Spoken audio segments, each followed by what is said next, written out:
Este es un mensaje del pastor John MacArthur, traducido y predicado en español para el mundo de habla hispana. Esta mañana vamos a ver la primera parte de esta serie muy breve de la doctrina de Dios. Dios es Él, quién es Él y cómo es Él. Normalmente estudiamos libros y simplemente tenemos estudios de libros, pero para este tiempo breve, un estudio pequeño en teología, entonces mantenga su Biblia a la mano y vamos a pedirle que nos acompañe y estaremos buscando algunas escrituras en un minuto. Will Durant dijo, y cito, la pregunta más grande de nuestra época no es comunismo contra individualismo, no es Europa contra Norteamérica, ni siquiera el este contra el oeste. Es si el hombre puede soportar el vivir sin Dios. Fin de la cita. Estoy de acuerdo. Creo que el asunto más importante en el mundo es la existencia de Dios. Ahora, la Biblia, de manera muy clara, presenta a Dios y nosotros que somos cristianos creemos en Dios. Ese es el corazón de nuestra fe. La Biblia dice esto acerca de Dios en el Salmo 90, versículo 2. Antes que naciesen los montes y formases la tierra y el mundo, desde el siglo y hasta el siglo, tú eres Dios. Ahora, ya hay una gran afirmación doctrinal acerca de Dios. Nos dice que Dios es el único Dios. Tú eres Dios. Nos dice que Dios es el Dios eterno. Desde el siglo y hasta el siglo, tú eres Dios. Nos dice que Dios es el Dios creador. Antes que naciesen los montes y formases la tierra y el mundo. Esa es una afirmación bastante seria acerca de Dios. Dios es el único Dios. Dios es el Dios eterno. Dios es el Dios creador. Ahora, ese salmo, lo que es interesante es que fue escrito por Moisés.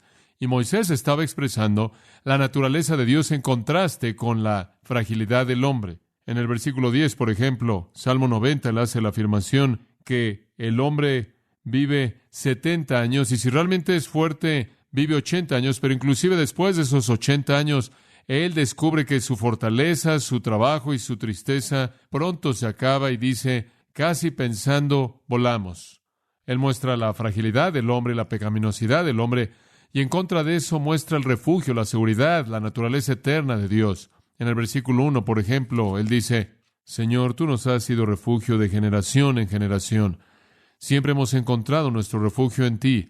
Siempre hemos tenido que enfrentar nuestras ineptitudes y nuestras fragilidades, y siempre hemos conocido que la única fortaleza fue tu fortaleza.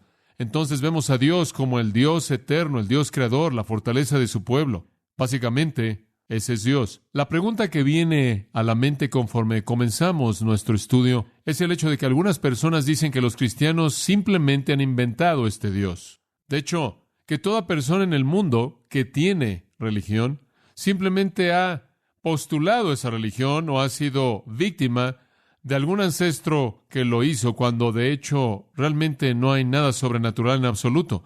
Y entonces hacemos la primera pregunta en su bosquejo. ¿Es Él? ¿Acaso el Dios que la Biblia dice que existe realmente existe?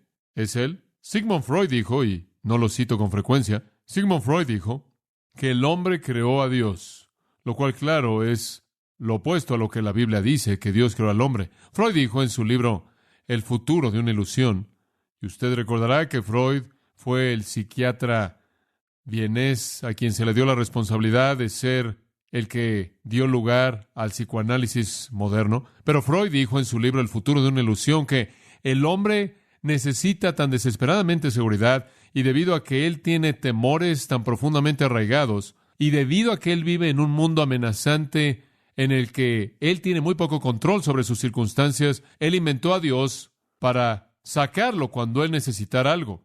Y en el libro El futuro de una ilusión, Freud dijo que Dios fue inventado por el hombre por 3 razones. Razón número 1, el hombre teme lo impredecible, la impersonalidad y lo salvaje de la naturaleza. En otras palabras, él ve enfermedad y hambruna. En otras palabras, él ve enfermedad y hambre y desastres. Y él sabe que no tiene defensa alguna en contra de ninguna de estas cosas. Y entonces él postula a alguien en algún lugar que pueda liberarlo. Es algo así como el hombre que está en la isla del Mar del Sur. Usted sabe que está viviendo en una isla volcánica de la cual no hay escape. Él está aislado en una isla y él está sentado ahí en su choza de lodo un día, haciendo lo que usted hace en una choza de lodo. Ciertamente no barriendo el suelo, pero lo que sea. Y él oye los truenos, y el suelo comienza a tronar un poco, y él hace lo que puede hacer. Es algo que sucede de vez en cuando.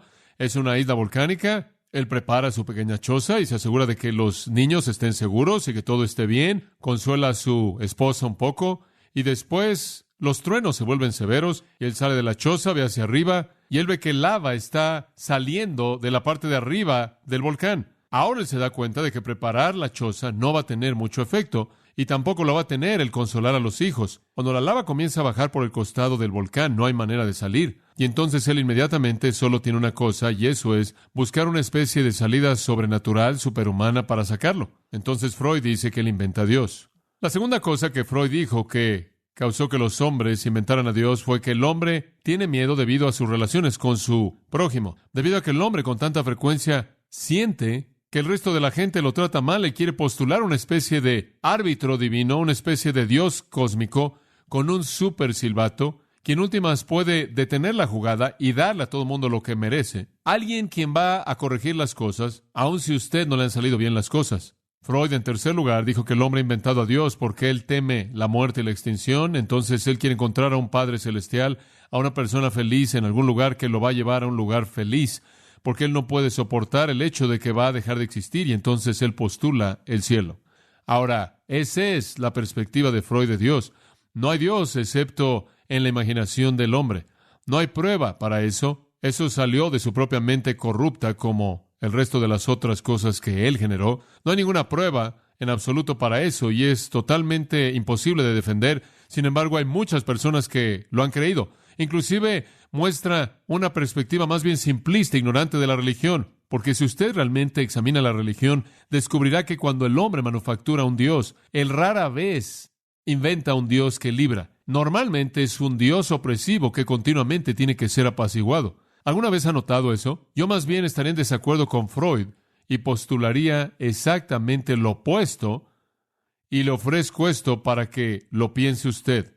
Yo creo que el hombre no ha hecho a Dios, sino que de hecho si el hombre hiciera lo que quisiera, él preferiría que Dios no existiera. Él más bien preferiría eliminar a Dios. De hecho, si usted realmente estudia la historia, descubrirá que el hombre, sea filosóficamente o pragmáticamente, existe sin Dios. Él hace lo mejor que puede para eliminar a Dios. Él inclusive inventa teología que dice que Dios está muerto. E inclusive la gente que no puede enfrentar filosóficamente la realidad de vivir sin Dios vive como si no hubiera ningún Dios. Por ejemplo, usted regresa al huerto y lo primero que sucede en el huerto que conocemos, fuera de caminar y hablar con Dios, fue el pecado, ¿verdad? Adán y Eva cayeron. ¿Qué es lo primero que ellos hicieron inmediatamente después de que cayeron? Inmediatamente Adán y Eva se escondieron ¿de quién? De Dios. Comenzaron a desear que Dios no existiera. Y eso ha sido algo constante con los hombres a lo largo de la historia. De hecho, en Romanos capítulo 1 nos dice que Dios existe y que los hombres saben que Dios existe en su corazón, ¿verdad?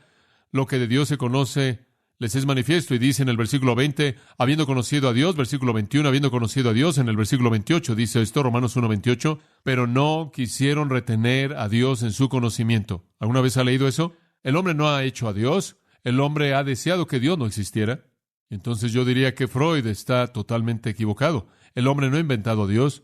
Y permítame añadir esto, en donde los hombres han inventado a dioses, en donde los hombres en religiones falsas han inventado a dioses, no son dioses superprotectores, son dioses a quienes los hombres temen. Usted piensa en la mujer en la India que toma a su bebé y lo avienta para ahogarlo en el río Ganges. Piensa de ese Dios como un gran salvador, un gran árbitro universal, alguien que la va a librar de los problemas que ella tiene. En absoluto. Ella ve a ese Dios como algún ogro grande, terrible, que debe ser apaciguado. Si el hombre está inventando dioses, ciertamente está inventando el tipo de dioses equivocados. La realidad es que la razón por la que sistemas falsos de religión inventan ese tipo de dioses es porque ese tipo de demonios existen y están muy activos en su mundo. El hombre quiere que Dios no exista, si pudiera hacerlo a su manera. La evidencia de que Dios existe es bastante clara. No creo que usted puede hacer a un lado toda la evidencia y postular que no hay Dios, y después inventar una teoría como el hombre inventando a Dios, sin que realmente ignore algunas verdades muy contundentes. Los teólogos han catalogado las razones por las que creemos en Dios en muchas maneras. Un catálogo así Simplemente se lo voy a enlistar, no voy a pasar mucho tiempo, pero los teólogos dicen que hay muchas razones por las que creemos en Dios.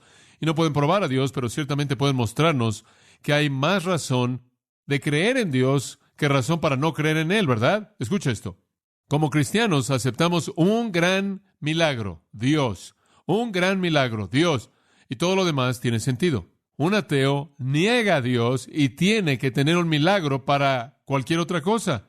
Y dicen que necesitas mucha fe, demasiada fe para creer en Dios. Hay suficiente evidencia. Por ejemplo, hay lo que los teólogos llaman un argumento teleológico. Eso viene de la palabra teleios, lo cual significa perfección o resultado, fin. Vemos algo que ha sido perfeccionado, terminado o acabado y decimos, es un diseño y debe haber tenido un diseñador. Usted puede desarmar su reloj y colocar todas las diferentes partes en su bolsillo y sacudir su pierna mucho tiempo antes de que usted escuche un segundero. ¿Sabe una cosa? Cuando usted tiene que tener algo que funciona, alguien lo hizo funcionar. Usted vio un piano, usted no asume que hubo, usted sabe, un elefante que chocó contra un árbol y un hombre sentado ahí en el árbol tocando un arpa y todo se unió y ahí está, todo hecho. Marfil, madera y cuerdas. Ridículo, absurdo. El diseño implica un diseñador. Un segundo argumento usado para la existencia de Dios es el argumento de la ontología. El argumento ontológico. Ontos es un participio griego, refiriéndose al verbo ser, el ser de Dios. El hecho mismo de que el hombre puede concebir de Dios en términos que verdaderamente son la naturaleza de Dios indica que Él existe. Un tercer argumento para Dios viene de la estética. La gente dice, debido a que hay belleza y debido a que hay verdad, tiene que haber en algún lugar en el universo el estándar sobre el cual la belleza y la verdad están basados. Está el argumento volitivo. Debido a que el hombre enfrenta muchas opciones, debido a que el hombre tiene la voluntad para tomar esas decisiones, elegir, debido a que hay una capacidad para que el hombre exprese una voluntad individual, debe haber en algún lugar una voluntad infinita. Y el mundo debe, como lo es la expresión de esa voluntad. Después está el argumento de la moralidad. El hecho mismo de que conocemos lo que está bien y lo que está mal sugiere la necesidad de un estándar absoluto. Un hombre se me acercó a mí esta mañana después de la segunda hora y él dijo, bueno, tengo un amigo que no cree que existe lo que es correcto y lo que está mal. Él dice, no hay de manera absoluta lo que está bien y lo que está mal. Él dijo, ¿qué le puedo decir? Yo le dije, ve y pregúntale si está bien que tome una ametralladora y haga algo terrible como simplemente matar a una multitud de niños pequeños en el patio de una escuela. Pregúntale si eso está bien o está mal. Un hombre sería un torpe absoluto si no reconociera en ese punto que hay algo que está bien y algo que está mal. Y si hay algo que está bien y algo que está mal, entonces en algún lugar hay un estándar.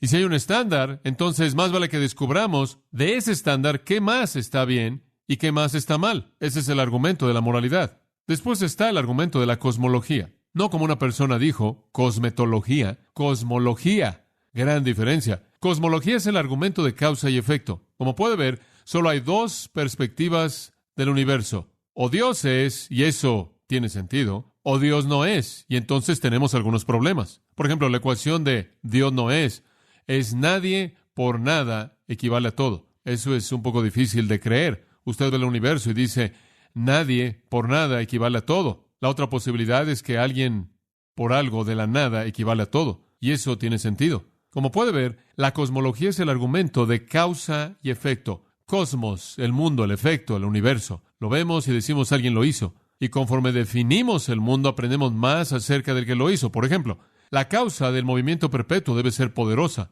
La causa de la complejidad debe ser omnisciente. La causa de la conciencia debe ser personal. La causa del sentimiento debe ser emocional. La causa de la voluntad debe ser volitiva. La causa de valores éticos debe ser moral. La causa de valores religiosos debe ser espiritual. La causa de la belleza debe en sí mismo ser estética. La causa de la justicia debe ser santa. La causa de la rectitud debe ser recta. La causa del amor debe ser amorosa. La causa de la vida debe estar viviendo. Lo único que necesita hacer es ver lo que tenemos en el mundo y verlo con cuidado y verá que debe haber un Dios quien es infinito, eterno, omnipotente, omnipresente, omnisciente, personal, emocional, volitivo, moral, espiritual, estético, santo, justo, amoroso y viviente. Todo está ahí. Y usted toma la Biblia y la Biblia substancia cada parte de eso. Dios es. Dice usted, bueno, hombre, para que un hombre crea que Dios no es, tendrá que ser bastante ignorante. No, la Biblia lo dice claramente en el Salmo 14:1, Salmo 53:1. Dice el necio en su corazón que No hay Dios. Esa es una afirmación necia. Pero no solo estoy convencido de que Dios es porque no tengo otra manera de explicar algo, pero estoy convencido de que Dios es porque lo necesito tanto. ¿Sabe una cosa? Es como el ateo que finalmente terminó en una posición terrible. Él comenzó a invocar a Dios y alguien le dijo, ¿qué estás haciendo invocando a Dios? Él dijo, bueno, si no hay un Dios, debería haber uno para momentos como este. Bueno, yo también me siento así. ¿Usted no? Si no hay un Dios, debería haber uno. Estamos en un desastre. ¿Sabe una cosa? Una de las cosas más convincentes en mi mente que Dios existe es debido a mi deseo tremendo de saber que Él existe, porque yo veo a personas que niegan que Él existe y veo el tipo de vida que viven. ¿Sabe una cosa? Estudiar la historia y catalogar a todos los ateos filosóficos bien conocidos y después ver cómo sus vidas terminaron al final es una de las cosas más interesantes que usted jamás estudiará. Esos fueron los hombres más oscuros, temerosos, sin esperanza de los que usted puede jamás leer. Permítame darle una ilustración. Voltaire, él dijo esto al final de su vida. Saca a unos cuantos sabios y la multitud de seres humanos no es nada más que un conglomerado horrible de criminales desafortunados y el globo contiene nada más que cadáveres. Tiemblo por tener que quejarme una vez más del ser de seres y echar un ojo ante este panorama terrible. Me gustaría que nunca hubiera nacido. Renan dijo, estamos viviendo del perfume de un contenedor vacío. Wells, otro ateo, dijo, no hay manera de salir o de darle la vuelta o de pasar. Es el final. Robert Ingersoll dijo, la vida es un velo estrecho entre los montes fríos y estériles de 2 eternidades. Nos esforzamos en vano por ver más allá de las alturas. Gritamos fuerte, la única respuesta es el eco de nuestro propio clamor que llora.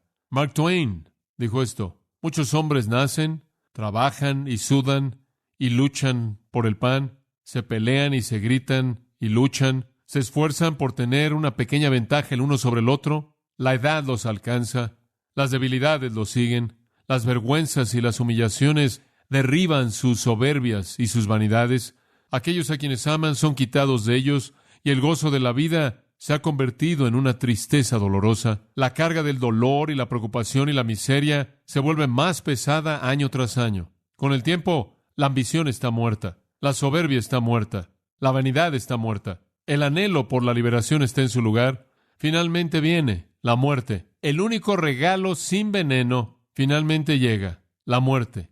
El único regalo no envenenado que la tierra jamás tuvo para ellos.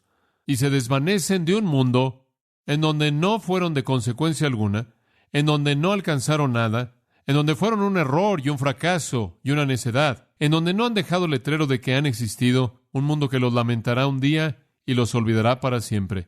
Y después otros muchos toman el lugar de ellos y copian todo lo que hicieron y siguen por el mismo camino inútil y se desvanecen como ellos se desvanecieron para hacer lugar para otros y millones que están por seguir el mismo camino árido, por el mismo desierto, y alcanzar lo que los primeros miles y todos los miles que vinieron después lograron. Nada. Fin de la cita. Bertrand Russell. Que el hombre es el producto de causas que no tuvieron previsión del fin que estaban alcanzando, que su origen, su crecimiento, sus esperanzas y temores, sus amores y creencias no son más que el resultado de la colocación accidental de átomos, que ningún fuego, ni heroísmo, ni intensidad de pensamiento y sentimiento pueden preservar una vida individual más allá de la tumba, que todas las labores de las épocas, toda la devoción, toda la inspiración, todo el brillo del mediodía del genio humano están destinados a la extinción en la muerte vasta del sistema solar y que el templo entero del mérito humano inevitablemente debe ser sepultado debajo de los restos del universo en ruinas. Todas estas cosas, si no están más allá de la disputa, son casi ciertas a tal grado que ninguna filosofía que las rechaza puede tener la esperanza de permanecer en pie. Una vida bastante oscura, ¿no es cierto? Toda la evidencia dice que Dios es. Y cualquier hombre desesperado ciertamente buscaría conocer la verdad si él supiera que si él no conociera a Dios, él terminaría así. Las consecuencias de la fe en Dios son brillantes. El salmista dijo, aunque ande en valle de sombra de muerte, no temeré mal alguno. ¿Porque qué? Porque tú estás conmigo. T.B. Larrimore en sus últimos días escribió esto. Mi fe nunca ha sido más fuerte, mi esperanza nunca ha sido más brillante, mi cabeza nunca ha estado tan clara, mi corazón nunca ha estado más calmado, mi vida nunca ha sido tan pura. amo a todos, no odio a nadie. Mi amor hacia algunos levanta mi alma a la esfera de lo sublime. Estoy dispuesto a morir el día de hoy. Estoy dispuesto a vivir 1000 años para contar la historia antigua de Jesús y de su amor. Mis amigos son más queridos por mí. El asociarme con ellos es más dulce para mí. Mi compasión hacia las almas que están sufriendo es más fuerte. Mi amor por todo lo puro, lo verdadero, lo hermoso, lo bueno y lo sublime, desde el retoño hasta el bebé, hasta aquel de quien todas las bendiciones fluyen, es más verdadero, es más tierno, es más dulce que nunca antes. Duermo en paz, sueño con dulzura y me regocijo como nunca. Bueno, no sé cómo es que usted quiere encontrar una salida a este camino, pero ese es el camino por el que yo quiero caminar. Entonces yo digo que en el cristianismo aceptamos un milagro grande, Dios. Y todo lo demás tiene sentido. Usted niega ese único milagro grande y nada tiene sentido. Dios es. Veamos nuestro segundo punto. ¿Quién es? Él es, pero ¿quién es? ¿Quién es este Dios? Oh, tuvimos una pequeña pista hace un minuto. Profundicemos un poco por tan solo un minuto. Notará que hay 3 pequeños puntos en esa parte de su bosquejo. Quiero añadir un punto general bajo una de esas 3 categorías. ¿Quién es? En primer lugar, solo esto. Él es una persona. Dios es una persona. Dios no es una celda de batería cósmica que está flotando. Einstein dijo, sí, sabemos que hay una fuerza cósmica en el universo, pero él no puede ser conocido. Einstein estuvo equivocado. Dios, creemos, es una persona. Y una de las razones por las que creemos eso es porque la personalidad debe venir de la personalidad. Y somos personas. Y tenemos todas esas cosas personales que constituyen la personalidad. Y deben venir de una fuente que es igualmente personal. Sabemos que Dios es personal a partir de la Biblia porque dice que es una persona. Porque usa títulos personales para describirlo. A Él se le dan nombres personales. Él es llamado, por ejemplo, un padre. Él es llamado un pastor. Él es llamado muchas cosas. Un amigo. Un consejero. Los términos que son usados para identificar a Dios están identificándolo a Él como persona. No solo eso, sino que pronombres personales son usados. El hebreo y el griego siempre se refieren a Dios como Él, nunca eso. Dios es una persona. Él es una persona porque Él piensa y actúa y siente y habla. Él comunica. Esa es una característica de la personalidad. Toda la evidencia de las Escrituras indican que Él es una persona. Y toda la evidencia de la creación y nuestra personalidad indican que venimos de dicha persona. Ahora, ¿cómo definimos su persona? La definimos en esos 3 términos. Número 1, Él es espíritu. Dios es espíritu. Dios no es hombre, dice en el Antiguo Testamento. Dios no es hombre, Números 23:19. Dios es un espíritu. Y en Juan 4:24 Jesús dijo, Dios es espíritu y los que le adoran en espíritu y en verdad deben adorarle. Dios es espíritu. Un espíritu, dijo Jesús en Lucas 24:39, no tiene carne y huesos.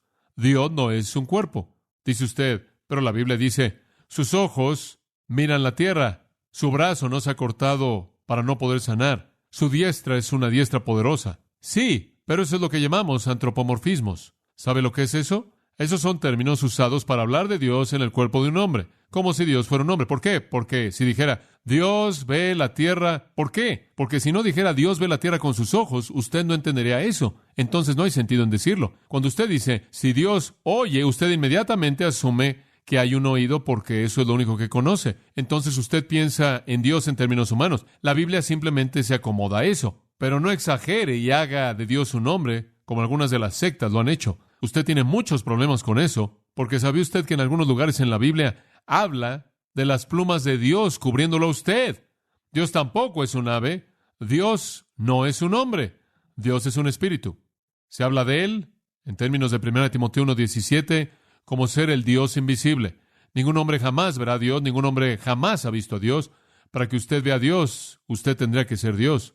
Y no hay hombre que me vea y viva. Ningún hombre jamás podría ascender al nivel de ver a Dios. Ahora, Dios se representa a sí mismo en la gloria Shekinah del Antiguo Testamento. En la luz, en el fuego, Dios se representa a sí mismo en la forma de Jesucristo en el mundo, y vemos a Cristo, y Jesús dijo, si me habéis visto a mí, eso es lo más cerca que ustedes se van a poder acercar, Juan 14.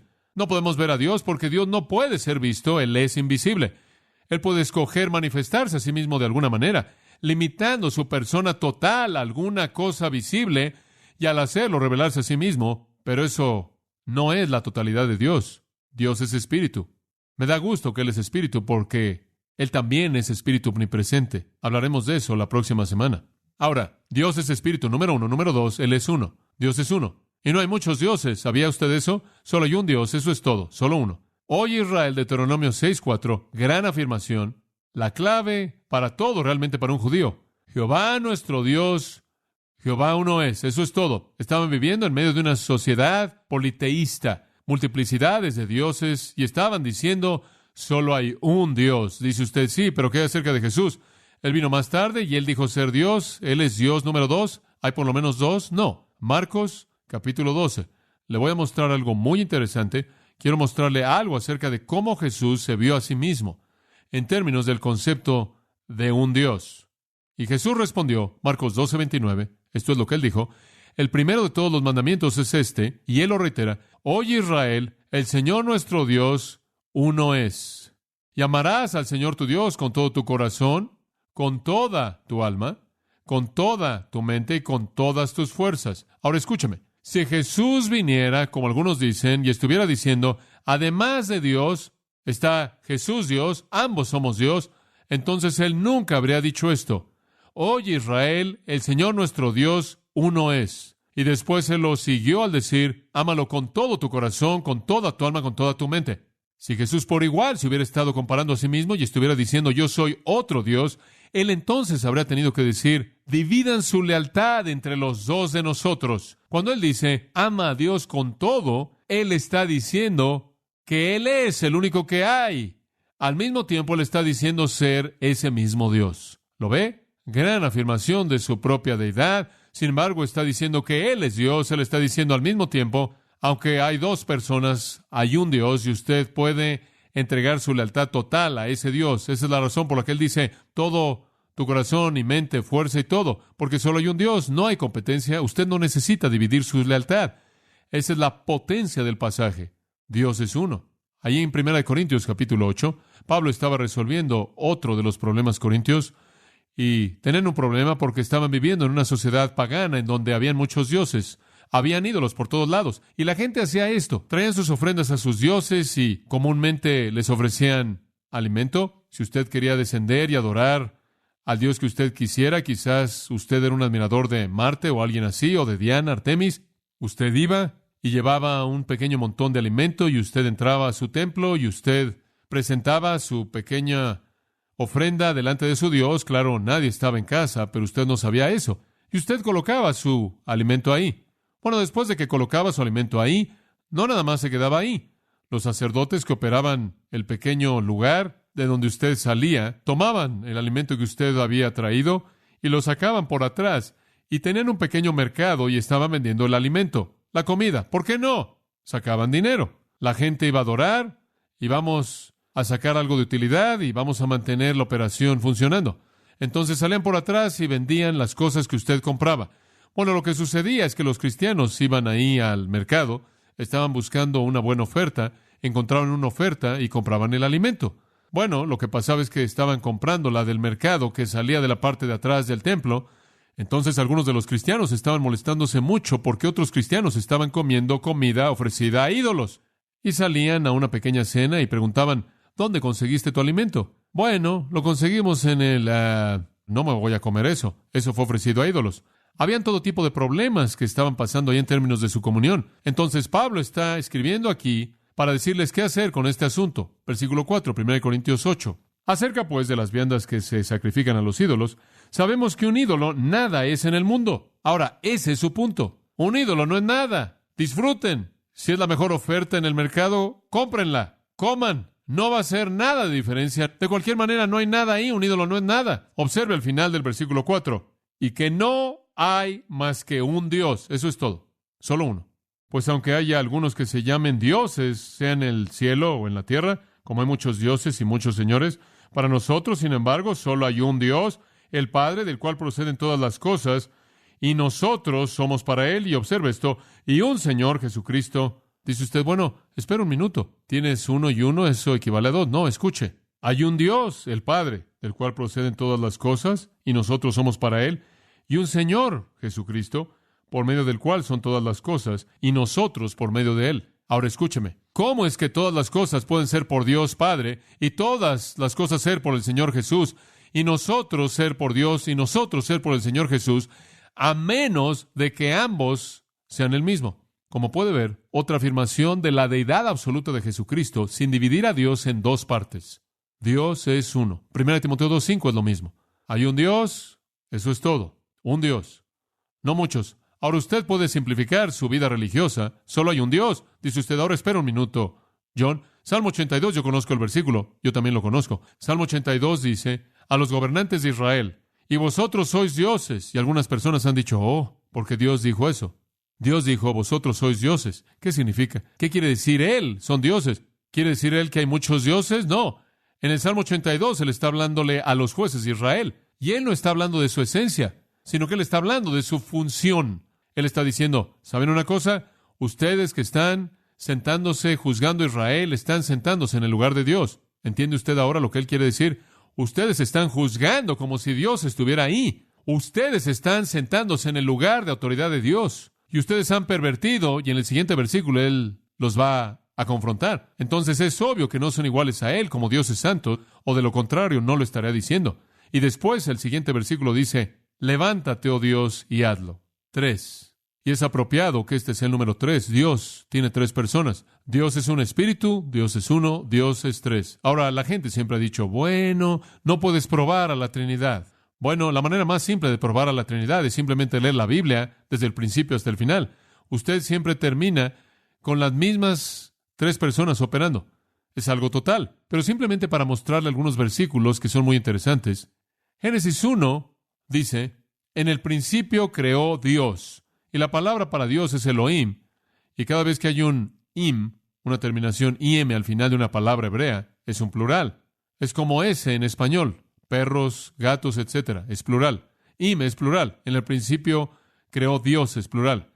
Sin embargo, es un concepto singular. Dios, quien es visto de una manera plural. Entonces, inclusive la Trinidad es presentada desde el comienzo mismo. En Mateo, capítulo 3, Jesús está siendo bautizado y la Biblia dice que Jesús estaba siendo bautizado. El Espíritu Santo descendió como una paloma. El Padre dijo, este es mi Hijo amado en quien tengo complacencia. Padre, Hijo, Espíritu Santo, todos juntos, misma escena, mismo pasaje. Juan 14, Jesús dice, yo me voy a ir a hablar con el Padre, Él va a enviar al Espíritu Santo. Los 3 en el mismo pasaje, Juan 14, 16 y 17. 1 Corintios, capítulo 12, el apóstol Pablo habla de dones espirituales. Él dice, hay diferentes maneras en las que el Espíritu opera. Hay diferentes ministerios que el Señor usa, pero el mismo Dios. 3 versículos, los 3 miembros de la Trinidad mencionados de nuevo. ¿Ha leído usted el final de 2 Corintios 13, 14? La gracia de Dios, el amor del Señor Jesucristo y la comunión del Espíritu Santo sea con todos vosotros. Amén. Los 3 en el mismo versículo. Y estoy pensando también en 1 Pedro 1:2. Elegidos según la presencia de Dios Padre, mediante la santificación del Espíritu, para obediencia, para ser rociados por la sangre de Jesucristo. Los 3 en el mismo versículo. Eso es simplemente una muestra de lo que hay en la Biblia. Dios es uno, sin embargo es 3. Dice usted, bueno, ¿cómo es que eso funciona junto? No lo sé. No tengo ni la menor idea. Y este mensaje entero, comparado con la realidad de Dios, es como una piedra de arena, comparada con toda parte en el universo. Yo no puedo entender a Dios. Si usted trata de entender la Trinidad, usted va a descubrir que va a terminar acostado ahí en la cama, recitando el alfabeto griego. Usted no lo puede entender. No hay manera. Deje que así sea. Simplemente créalo. Dios es uno, sin embargo es 3. Y no quiero decir al decir que Él es 3, que es como el monarquianismo modalista o sabelianismo, lo cual fue una herejía antigua que decía que Dios realmente era un artista que se cambiaba rápidamente, que Dios tenía un closet y Él simplemente, usted sabe, Él salía y hacía lo que Dios hace, ¡tará! Y después Él corría de regreso y se vestía de su traje del Espíritu Santo y Él salía y hacía eso por un rato y después Él volvía a entrar. Eso es realmente lo que estaban diciendo. No, Dios es uno. Sin embargo, es 3 exactamente al mismo tiempo. Y la gente dice, bueno, es como un huevo. La yema, la clara y el cascarón. Oh, eso no es suficiente para mí. No puedo comparar a Dios con un huevo. Otras personas dicen, es como agua. Puede ser hielo, líquido, vapor. Eso tampoco funciona. No es como nada. No es como nada en absoluto. La gente dice, es como la luz, puede iluminar o puede dar calor y puede producir energía. Dios es simplemente Dios y no hay un foco en el mundo, ni un huevo en el mundo, ni algo de agua como Él. Él es Dios, y Él es 3 en 1. No lo entiendo, lo creo, y me da gusto que no lo entiendo. El día que yo entienda a Dios, seré igual a Dios, y cuando eso suceda, todo el mundo está en muchos problemas. ¿Quién es Él? Él es una persona, espíritu, uno, y sin embargo tres. Y finalmente voy a cerrar con esto. ¿Cómo es Él? Le voy a dar, cuando acabemos, unos 10 de sus atributos. Simplemente le voy a dar uno en este momento y después terminaremos. ¿Cómo es Él? ¿Cómo es este Dios? En primer lugar, fuera de nosotros, simplemente, ¿cómo es Él simplemente por sí mismo? Número 1, y este es el único que vamos a ver, y es realmente importante, Él es incambiable. Aférrese a esto. Es un concepto tremendo. Dios es incambiable. En el Salmo 102:26, Él dice, los cielos van a cambiar y tú los vas a cambiar, pero tú eres el mismo. Dios nunca cambia. En Malaquías 3:6, Él ve a Jacob y Él dice, Jacob, debería destruirte, pero no voy a destruirte porque yo soy el Señor y yo no cambio. Yo guardo mis pactos. Yo soy Jehová y no cambio. Malaquías 3:6. Santiago dice, toda buena dádiva y todo don perfecto desciende de lo alto, del Padre de las luces, en el cual no hay mudanza ni sombra de variación. Ni siquiera hay algo insignificante que Él alteraría. Dios no cambia. Ahora piénselo. El cambio o es para mejorar o para empeorar, ¿verdad? Ambos son inconcebibles con Dios. Él no podría mejorar ni Él podría empeorar. Nada va a cambiar. Ahora eso lo aparta de todo, porque todo cambia. Los cielos cambian. Usted mira hacia arriba y usted ve los cielos, se mueven, alteran su curso, sin embargo, son rígidos en su curso. Apocalipsis nos dice en Apocalipsis 6-19 que algún día el Señor va a destruir los cielos en su totalidad, como sacudir a una higuera fuera de tiempo. Las estrellas van a caer y los cielos se van a enrollar como un pergamino. El sol va a dejar de dar luz, la luna se va a convertir en sangre y todo va a terminar en un caos en el cielo. Los cielos van a cambiar, créame. No solo eso, sino que la tierra cambia. Digo, el hombre la cambia. Él la cambia con sus máquinas. Él cambia la atmósfera de la tierra con su contaminación. La cambia todo el tiempo. Y algún día, en Apocalipsis 6-19 de nuevo, dice que Dios va a moverse sobre la faz de la tierra y va a cambiar muchas cosas de manera muy drástica. Los mares van a ser contaminados. El agua dulce va a ser contaminada. Una gran parte del césped y de las cosas verdes van a morir. Los humanos van a morir. Serán holocaustos terribles.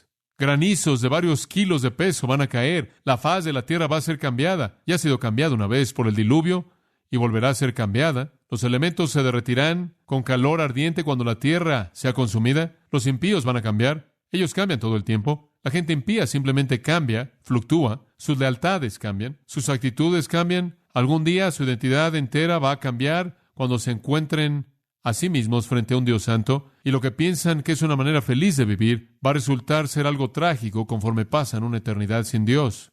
¿Sabe una cosa? Inclusive los santos cambian. Los mejores de nosotros cambiamos, ¿no es cierto? ¿Cómo se oye esto? John MacArthur es el mismo ayer, hoy y por los siglos. No muy bien, ¿verdad? Yo no soy el mismo ayer, hoy y por los siglos. Eso es ridículo. Yo cambio. Hay veces cuando mi amor hacia Cristo arde y obedezco. Hay veces cuando se reduce y desobedezco. ¿No es usted así? Yo cambio. Inclusive los mejores de los santos cambian. David dice, el Dios de mi roca, en Él confiaré. Segundo de Samuel 22:3. Decimos, oh, wow, David. Y después él dice, un día pereceré en las manos de Saúl. Oye, espera un minuto, David. ¿O Dios va a cuidar de ti o no? Bueno, titubea un poquito. Sí, sabemos. Dios es el que resuelve los problemas cuando son resueltos. Inclusive los ángeles cambian. ¿Sabe usted que Judas 6 dice que los ángeles no mantuvieron su primer estado? Escuchen, todo en este universo creado cambia excepto por Dios. Dios nunca cambia, y tampoco Jesús. Eso significa que Él es Dios. Jesucristo es el mismo ayer, hoy y por los siglos. Es una de las más grandes afirmaciones de la deidad de Jesucristo jamás hecha en la Biblia. Solo hay una cosa en el universo que no cambia. Eso es Dios.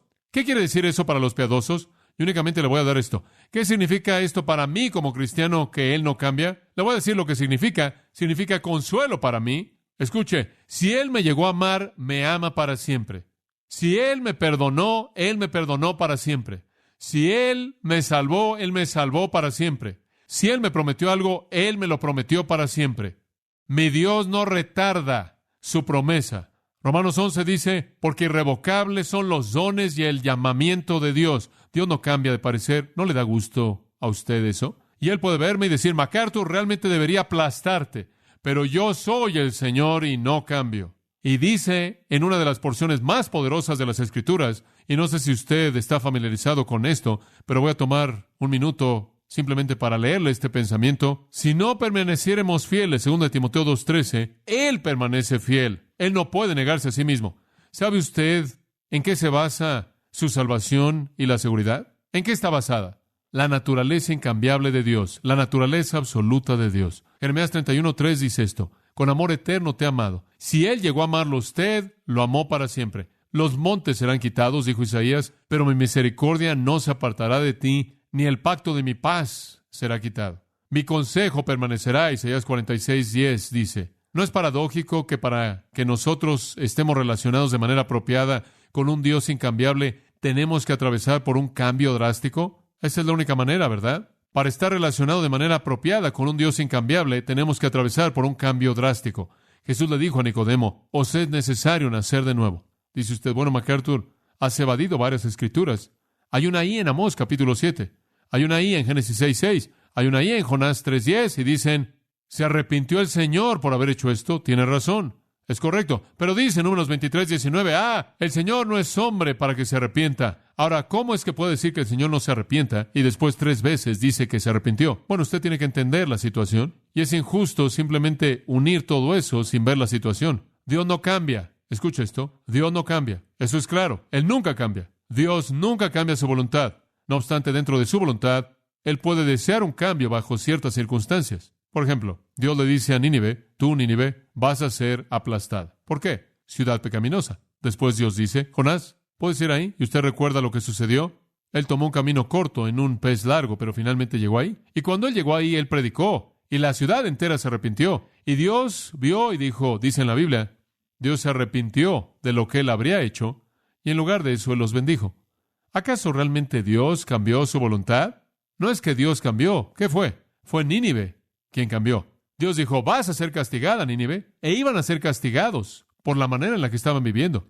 Dios vio a la civilización antediluviana, prediluvio, y él dijo: lamento que los hice. Traen tristeza, porque voy a tener que aplastarlos a todos. ¿Por qué dijo él eso? Dios los había hecho para bendición, y el hombre había dado la vuelta, violó los principios de Dios, y Dios tuvo que maldecirlos. Escuche, Dios nunca cambió su voluntad. Su voluntad fue siempre la misma: recompensar el bien y castigar el mal, ¿verdad? Simplemente resultó que el objeto cambió. ¿Sabe una cosa? Usted no puede culpar al sol por derretir la cera y endurecer la arcilla. Tiene que ver con la sustancia, no con el sol. Es cómo es que un hombre está delante de Dios lo que determina lo que le sucede a él. Y puede parecer desde un punto de vista humano que Dios ha cambiado. Como subirse a su bicicleta. ¿Alguna vez se ha subido a su bicicleta y ha manejado contra el viento? Y usted se está esforzando y hay un viento fuerte y usted está luchando y de pronto hacia donde usted va se voltea y usted sabe, simplemente lo empuja. Y ahí es cuando usted dice: el viento ha cambiado. El viento no cambió en absoluto. Usted cambió. Dios nunca cambia. Siempre ha sido igual. Dios recompensa el bien y castiga el mal. Todo depende de cómo se coloca usted en términos del flujo de su gracia y de su voluntad. Entonces, cuando la Biblia dice Dios se arrepintió, no significa que Dios dijo: creo que cometí un error, lo voy a hacer de otra manera. Significa que Dios alteró lo que a él ya se le había requerido hacer por cómo se estaban conduciendo ellos. Y él se volvió para hacer lo que él entonces tenía libertad de hacer debido a cómo es que ellos alteraron su conducta. Pero su voluntad nunca cambió. Su voluntad fue siempre la misma: castigar la maldad y recompensar el bien. Él no cambia. Él nunca sale de su curso. Y entonces Dios no cambia. Cristiano, no sé cómo es que usted recibe esto, pero para mí eso es emocionante. Yo le pertenezco a Él y Él va a cuidar de mí. Si Él me hizo una promesa, me la prometió para siempre. Si Él dice: mi Dios suplirá todo lo que os falta, eso no significa que se le acabaron las cosas en 1950 y Él ahora tiene problemas. Eso es bueno para todo mundo, para todos los tiempos. Estoy seguro en eso. ¿Usted no? ¿Qué significa para un incrédulo esto? Si Dios dijo: el alma que pecare, esa morirá, ¿es en serio? Si Dios dijo: la paga del pecado es muerte, ¿es en serio? Si Dios dijo: hay un infierno eterno, ¿es en serio? Y si eso es lo que Él dice ahora, eso es lo que Él dijo en el pasado, eso es exactamente lo que va a suceder. La Biblia dice en el Salmo 119:89, para siempre, ¿por cuánto tiempo? Para siempre, oh Jehová, tu palabra está fija en los cielos, para siempre. Dios nunca cambia. Para algunos de nosotros, Eso es gozo incesante. Para otros de nosotros debería ser temor. Oremos. Padre, gracias esta mañana por darnos el tiempo de compartir. Gracias por revelarte a ti mismo mediante tu palabra, siendo el Dios que eres. Padre, gracias por ser el Dios de misericordia. Ayúdanos a los que somos cristianos, que estamos en el flujo de tu gracia y voluntad, que tu viento nos impulse por la espalda para reconocer la seguridad y refugio y bendición que es nuestra para siempre y a vivir vidas de gratitud. Y Padre, oro por aquellos que van en contra del viento, que están golpeándose contra tu voluntad y tu gracia. Oh Padre, oro porque tú puedas cambiar hacia ellos porque han cambiado hacia ti, que se conviertan en nuevas criaturas en Cristo y de esta manera estén relacionados de manera correcta contigo. Mientras que sus cabezas están inclinadas, simplemente un pensamiento para terminar, yo diría esto: si algunos de ustedes están aquí en esta mañana y nunca se han entregado a Cristo, nunca le han abierto su corazón a Él, es mi oración en esta mañana que se coloquen en una posición en la que tengan una relación correcta con el Dios incambiable y que sean beneficiarios de todo lo que tiene que dar. Dice usted, ¿cómo haces eso, John? La Biblia dice, si alguno está en Cristo, nueva criatura es. Las cosas viejas pasaron, he aquí todas son hechas nuevas. Es cuando usted cree en Cristo y responde a Él como Señor y Salvador, que está relacionado de manera correcta con Dios y que sus brazos de seguridad lo abrazan por la eternidad. Nuestra oración es que usted haga eso esta mañana, ahí en su corazón, para aquellos de ustedes que ya conocen a Cristo, que este sea un tiempo en el que puedan estar agradecidos con Dios por todo lo que Él es y sus promesas para siempre para ustedes. Y Padre, gracias por nuestra comunión en esta mañana, por toda vida apreciada aquí y la presencia divina. Pedimos que tu atención sea dada a esa vida por tu Espíritu Santo para hacer lo que necesita ser hecho para que estén relacionados de manera correcta contigo, que ellos verdaderamente reciban con plenitud todas las bendiciones de tu promesa incambiable. Oramos en el nombre de Jesús. Amén. Usted ha escuchado a John MacArthur, maestro bíblico de gracia a vosotros. Para más información y acceso gratuito a todos los mensajes de John, así como una lista de libros incluyendo la Biblia de estudio, visite la página web en gracia.org. Gracia a vosotros y el pastor John MacArthur se reservan toda protección y derecho de autor bajo la ley que esté vigente. La información de derecho de autor está disponible en gracia.org, que incluye instrucciones para limitar la duplicación de este archivo digital. Gracia a vosotros es una organización sin fines de lucro, dedicada a desarrollar recursos desde las enseñanzas del pastor John MacArthur, las cuales ofrecen la verdad de las Escrituras. Por otra parte, su apoyo en oración y sus donaciones al ministerio nos ayudan a lograr este propósito para equipar a miles de personas de habla hispana. Si desea hacer una donación o ofrenda, puede hacerlo utilizando su tarjeta Visa, Mastercard, Discovery o American Express, ingresando a gracia.org, y si vive en Estados Unidos o Puerto Rico, también puede llamarnos al 1-866-5-GRACIA, esto es, 1-866-547-2242. Recuerde, desde cualquier lugar puede ingresar a nuestra página web en gracia.org. Y de antemano, gracias por su apoyo.